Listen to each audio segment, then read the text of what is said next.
Alright, ladies and gentlemen, Fabs in the house. And today I've got the Holt Bladeworks Specter here with me in a version 4 for a review. And as usual, we're gonna analyze the look, the sound, and the feel of this guy. But first of all, let's just do a size measurement, because this is 3.6 inch long blade with a 4.5 inch long handle. So 8.1 overall inch length. So perfect size for me, guys. I said it. This is, for example, Ontario rat number 1. This is Ontario rat number 2. And this is right in between these two. This is probably too small for me. This is probably too big for me. So there you go. Which is the same thing that goes, kind of, with Spyderco. For example, very classic Spyderco Paramilitary 2. And where is it? Here. Spyderco Para 3 going on. A little bit too small, a little bit too big. Yeah, perfect size. Something else going on, we have it here, just another couple Spyderco here, that's the Schmuck, and also what we have here, Spyderco Rubicon going on over here, you see. It's a little bit bigger than both of these guys, which I really appreciate. Something in that size, just a tad smaller, is the Curtis Knives F3, really cool knife. Something smaller, of course, is the Koenig Mini Goblin, and something a little bit bigger, but not by much, is the Koenig Arius, right over there. That's it. No, I'm gonna show you also this one because I love it.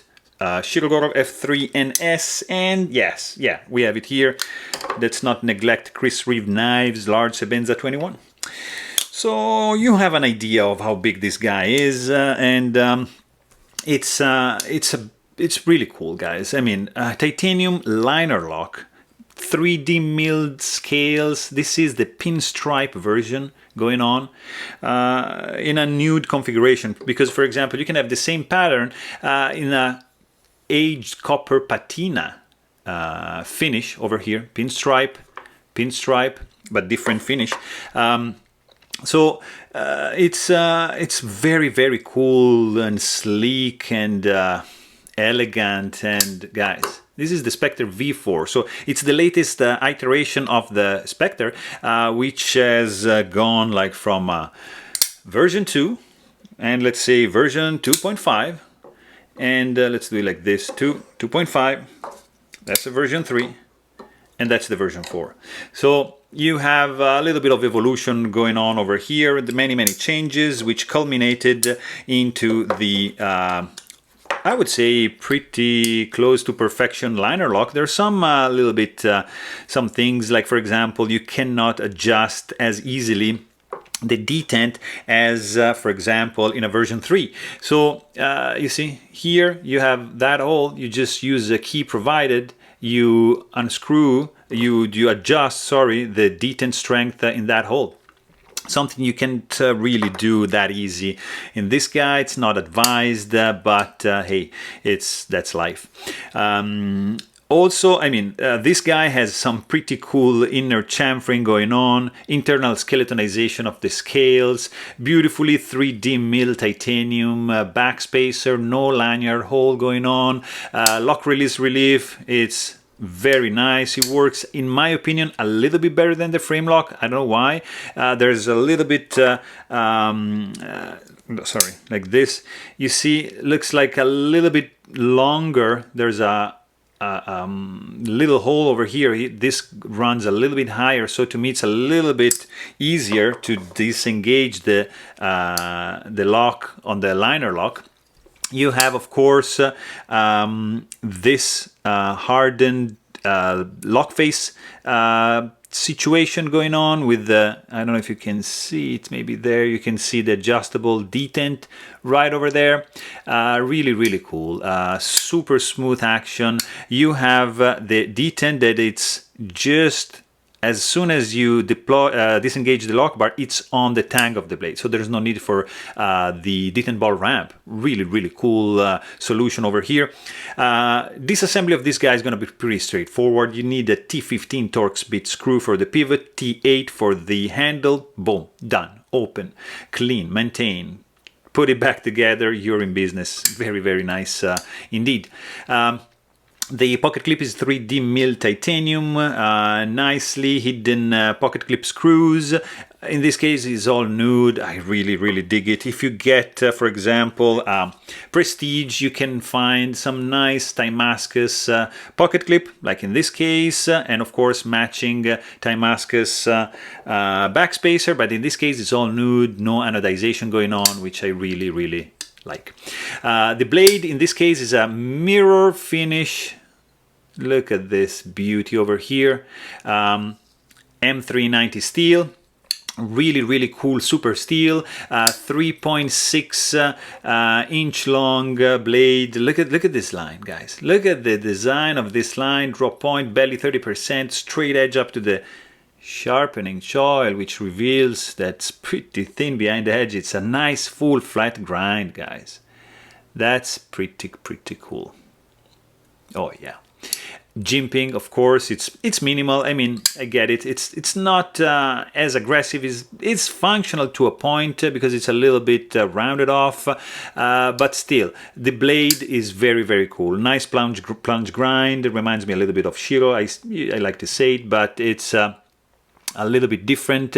You see it. It's not as sharp as the Shiro. Let me see if I have.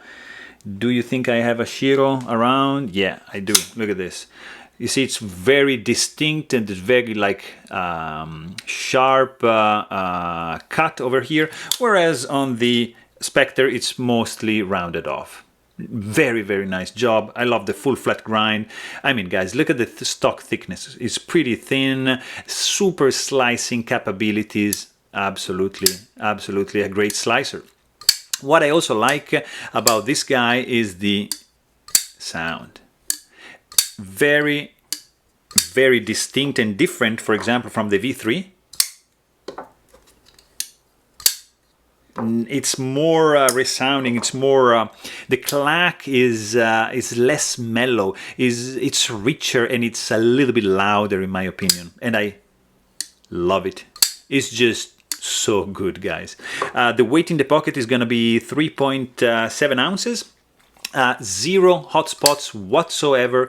Absolutely, this guy feels more solid than the V3, I have to say, because of the construction, the solid back of the handle compared to this guy, for example. There's no opening over here, so this is gonna feel more solid than this guy. That's just me. I mean, they're both solid, but this has an extra level of solidity added, embedded actually in the construction. Even if you see that there's extensive skeletonization going on to reduce the weight on the inside, but that doesn't subtract anything from the sturdiness of this bad boy right over here. Beautifully done.